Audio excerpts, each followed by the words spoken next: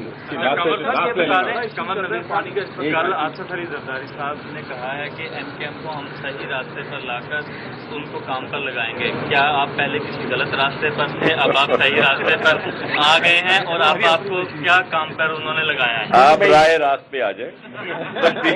اس کا جواب آپ نے خود نے کہہ دیا ہے نا کہ زرداری صاحب نے کہا ہے، زرداری صاحب کراچی میں جائیں تو پوچھ لیجیے گا. جی بالکل.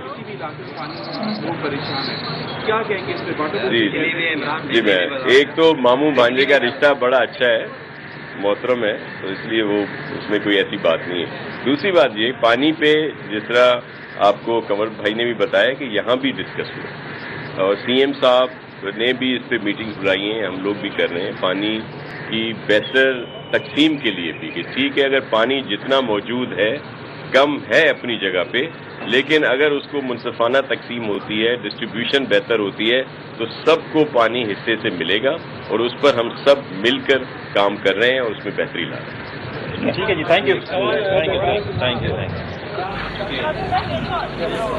کراچی میں ایم کیو ایم اور پیپلز پارٹی کے رہنما میڈیا سے گفتگو کر رہے تھے، جبکہ ناصر شاہ کا کہنا تھا کہ ایم کیو ایم سے ملاقات میں پیش رفت ہوئی ہے اور مزید ملاقاتیں بھی ہوں گی. اس کے علاوہ دوسری جانب کنور نوید جمیل کا کہنا تھا کہ پیپلز پارٹی کے وفد سے بہت اچھی ملاقات ہوئی، ہم نے ڈرافٹ پیپلز پارٹی کو دے دیا ہے اور اسلام آباد میں جو معاہدہ ہوا اس پر گفتگو ہوئی.